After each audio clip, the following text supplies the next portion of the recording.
Hey everybody, this is Brad from Johnson Small Engines, better known as the One-Hand Mechanic. If I can do it, you can too. Working on a Cub Cadet LTX1045 hydrostatically driven. Today I'm going to show you how to start it and operate it. First thing I would definitely recommend is checking your oil. We're going to lift up the hood on this guy and see what engine we have. We have a 20 horsepower Kohler Courage engine. These motors were in production a few years, and I have to say there's two things about these motors. One, if you have a major oil leak coming from the back of your engine, it could be the engine oil pan is on top. So I was trying to think about that. The engine oil pan is on top of this motor, and you take this cover off, 4 bolts, and then you can check that. But this is not why we're here. The other thing is valve covers tend to leak, and I'm going to do a video on how to replace this valve cover over here in front of your engine. So if you have a smoke dripping on your muffler every time you start it up and it just goes away eventually, you could need that valve cover kit. I'm going to do a video on it. I'm not sure when it's going to happen. I will put that in the link in the description below, so just keep a lookout for that. But you want to check the oil here. So you're going to pull the dipstick out. You have a full and a low, but just in between that bar graph is good. I always 3/4 up, either all the way up on that bar graph is about right where I like it. Push it in, pull it out. This guy here looks like he may be a little bit over full. It's right on the F, which is a little over full. You just want it between the bar graph, but obviously you definitely want to check it, every probably other cut or something. You want to make sure every engine, all these small engines burn oil. Some burn more than others. Some are really good, they don't burn anything. Some actually burn a lot more than others, but you just have to make sure you check it. Okay, so your gas tank is here. Gas fill is here. I'm going to close it down here. While we're on this side, I'm going to get on the machine here and show you a few things. We have your clutch / brake over here.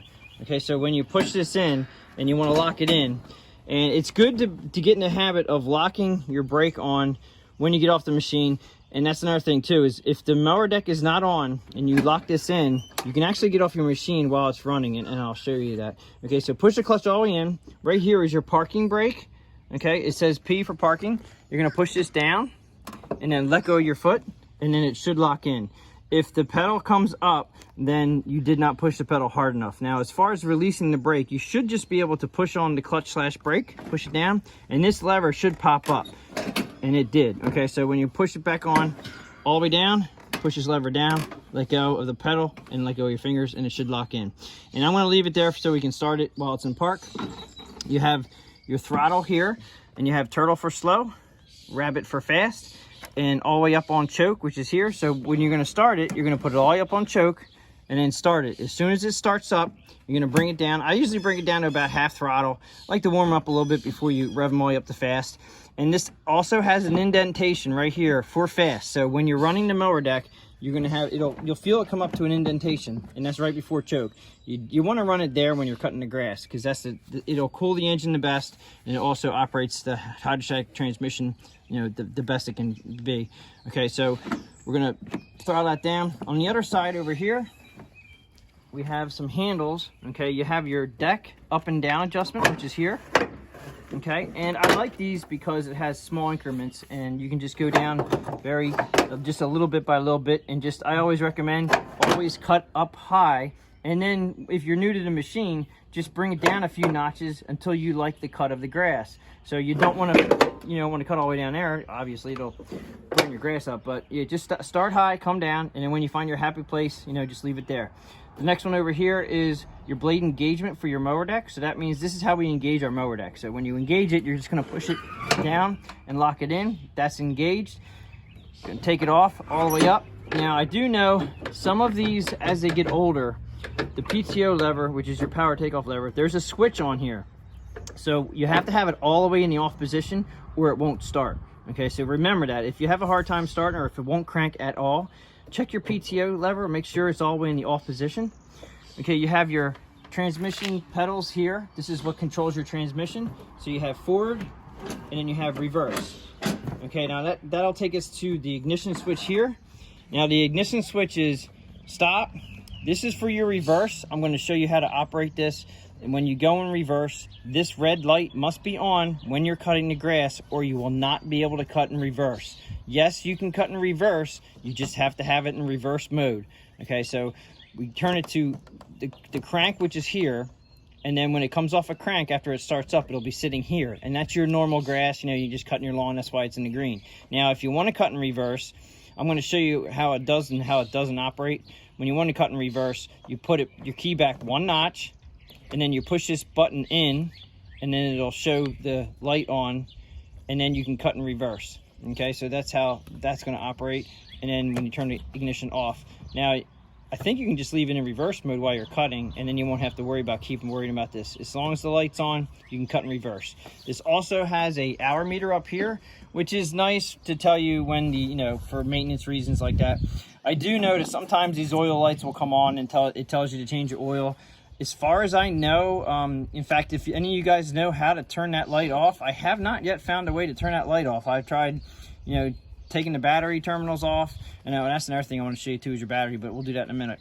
So we're going to start the engine up, and then I'm going to show you how the blades are engaged, and then when you go in reverse, that it'll cut off unless you have it in the reverse mode. So we're going to go ahead and the brake is all the way on. All right, so I have the brake on. It's easy just to have the brake locked in because then you don't have to hold your foot on it, but you can hold your foot down and still start the engine. We're going to put it all the way up on choke. And then we're going to crank it. As soon as it starts up, we're going to take it down off a choke into about a half throttle. All right, took it down at low because I want you guys to be able to hear me. Now, you can't move when your brake is on. So even though the brake is on, it actually disengages your transmission and your pedal. So remember before you go. All right, so just going forward after taking your brake off. Go forward, backward. Now I'm going to try to engage the blades lightly, so you can hear me talk. So we're going to put the mower deck down a couple notches, engage the blade.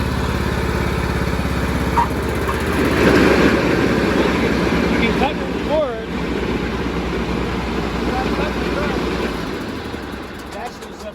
It actually shuts the machine down if you try to cut in reverse without going into the reverse mode. So now you got to turn off your machine.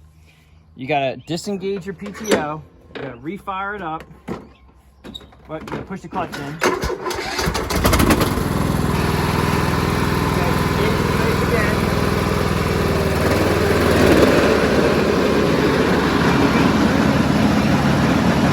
You're gonna turn your key back 1 notch. Push the button in. Red light will come on. Now you can cut in reverse.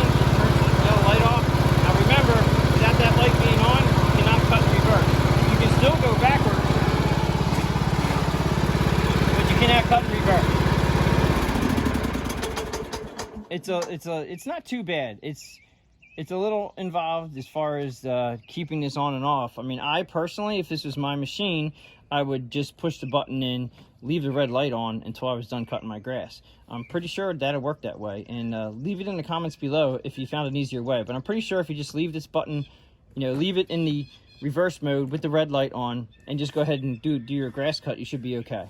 If you don't want it on, again, just put it in normal position, you're good to go. All right, so I also want to show you a couple things. One, the seat you can adjust. Okay, this seat has a lever here. Now what you do is you sit on it and then you pull this lever up, and then you can move it forward with your body, and then when you let go, it'll lock itself in. Okay, so that's a nice feature. Your battery is here, all right? And then behind the tractor, if you need to push the machine, or if you get on your machine and it doesn't want to go forward or backward, there is a pull-out mechanism to release your hydro transmission. This is what I call the lock-in and lock-out of your transmission. They do show a guy here pushing the tractor, and they show a little arrow here with this lever all the way out. And what you have to do is when you pull this lever out, you actually have to lock it out. So it has like a little L on here. So if you pull it out and it goes back in again, like this one actually is pretty nice. It actually, when you pull it out, it goes down, which is nice. Some of them don't do that. So it locks itself out. Now, as long as the e-brake is not on, you should be able to push this pretty easy. And you can, okay? Now, when you lock it in, you'll still be able to push the tractor, but it's much harder. and you do not want to push your tractor with this in. It's one thing driving the tractor, but do not push the tractor with this in if you need to push it, because it's not good for the hydro transmission. Just keep that in mind. That's it for operating the LTX1045 Cub Cadet. This also had the 42-inch mower deck on it. I'm not sure if I said that in the beginning. If you have any questions or comments, please leave them below. If you like this, please give it a thumbs up. Please subscribe, and I will catch you on the next one.